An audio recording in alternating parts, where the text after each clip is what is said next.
to No Scope. What's up, everybody? How you doing? Wednesday night in the spare bedroom of my parents' house because I'm still living with them because my house still isn't done. One of these days, I'm gonna get to move in. It's gonna be great. It takes time, and we're almost there. They've been doing a great job, and we're almost there. Anyways, alright, so we're starting a brand new series this week called Love, Hate. Oh, we love to love things in our society, and we love to hate things in our society. So, we like to think love is this massive big deal in our lives, and we also think hate is. But if love is such a big and important thing, why is hate so integrated into our daily lives? It all seems to be just a natural part of our lives, and there are many, many things that we could focus in on about loving and hating. Dean has to come say hey. That we could say about loving and hating people in general, and we could have, oh man, as a history major, I can have hours of discussion about that. Thank you. Hey, I'm trying to record a video. Thank you, though. But what I want to focus on is gossip. I want to focus in on gossip this week and for the weeks ahead. So, let's hop on into some gossip, my boys and girls. So, when I say gossip, some of you are like, oh man, I don't gossip, but I know people that gossip all the time. Well, it might be a situation where we need to look at the mirror and look at ourselves and see, am I contributing to this form of hate?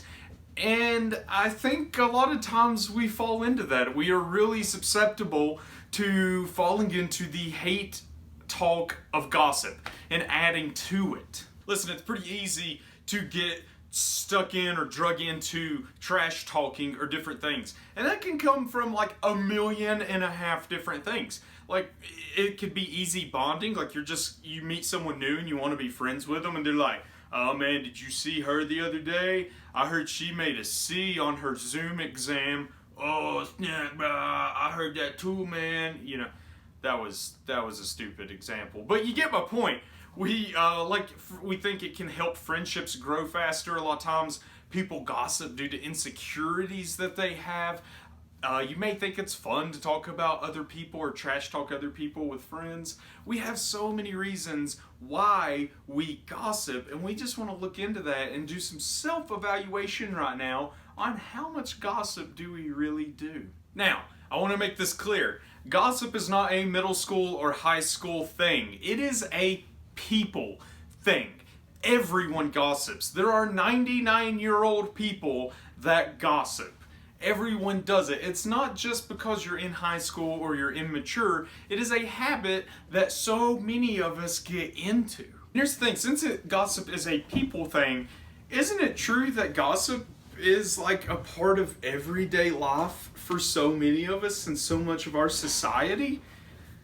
But if it's not a good thing, how did we allow it, or why do we continue to allow gossip to infiltrate every area of our life and our society? And here's the deal. Even though it is a part of us and in everything, such a common thing of our world, we all kind of know that it's not good and that we shouldn't be doing it. I mean, if anyone's ever gossiped about you and you learned about it, it don't feel good. I've had people gossip about me, and especially stuff that wasn't true. For me, I resorted to anger because that was what I was quick to do, was go straight into a blood rage and just, you know, just get a little, whoa!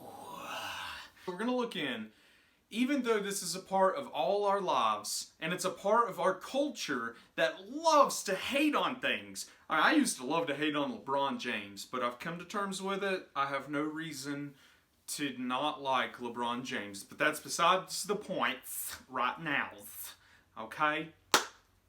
But in a culture that loves to hate everyone, how do we choose to not gossip? So, we're going to look back into the Bible, and thousands of years ago, there was a guy that addressed this, and this dude's name was Paul. Paul is probably one of the most famous Christians, follower of Christ that there ever is and probably ever will be.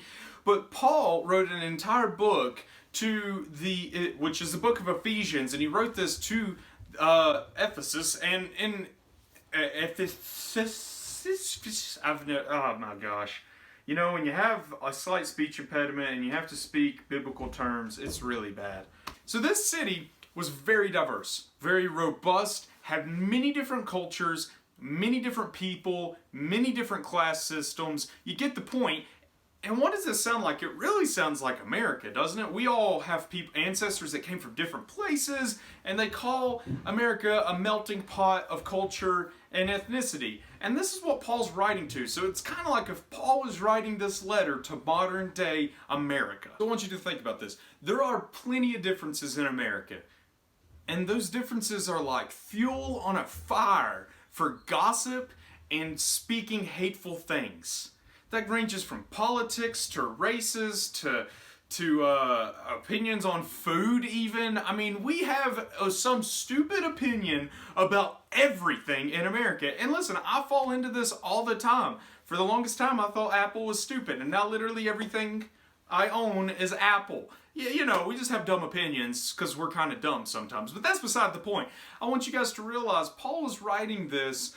It is as if Paul is writing to Americans and American Christians saying, hey, you have a culture that is very diverse, and instead of hating each other, instead of gossiping about each other, I want you to act differently. And so what is Paul saying here? So Paul tells us this in the book of Ephesians. Do not let any unwholesome talk come out of your mouths. Ephesians 4:29, part A. So here's the deal, guys. So guys, here's the thing. This letter that he wrote originally was written in Greek. And if you take the just straight Greek translation over into English, another way to say this is he said, don't let any rotten talk come out of your mouth.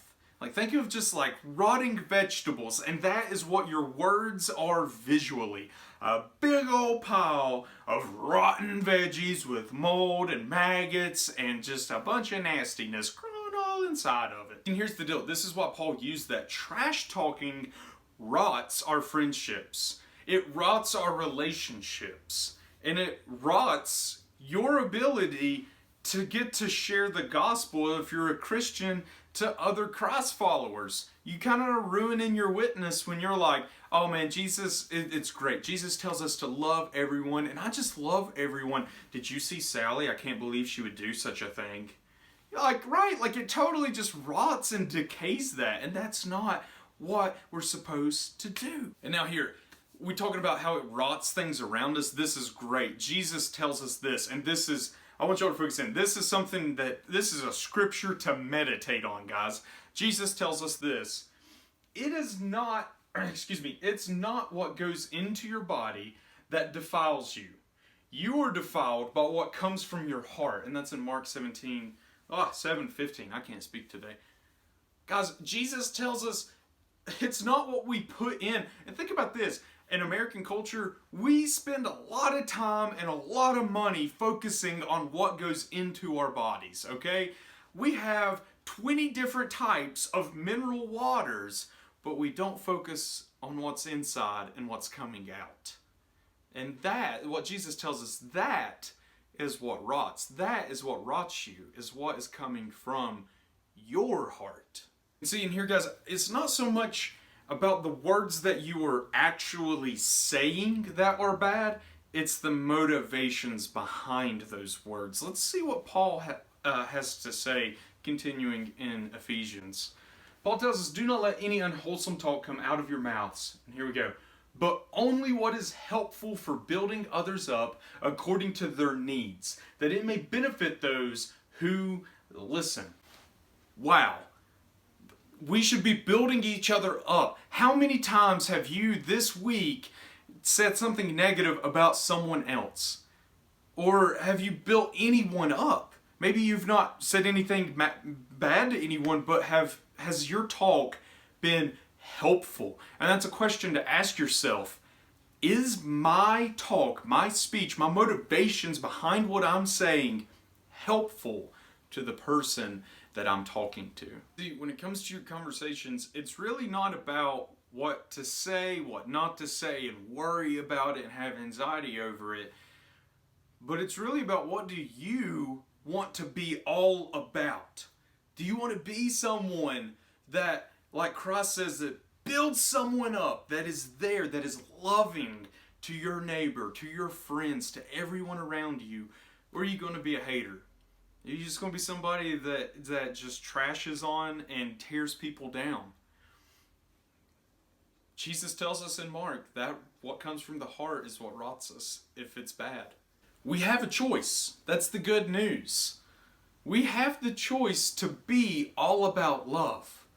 And Christ is that ultimate example of love that He did for all of us and what He taught all of us as well. And what He continues to do through His Spirit that we talked about last week through all of us that follow Him. So here's the thing. Are you going to be all about love? Are you going to have your speech and what you talk about and your motivations and your mindset be about helping others rather than hurting? So I want you guys to be thinking about that. Let's go into our small groups and have some more discussion on that. I'm so glad to get to connect with y'all. I hope you have a fantastic rest of your week, and I will see you guys next week. Bye-bye.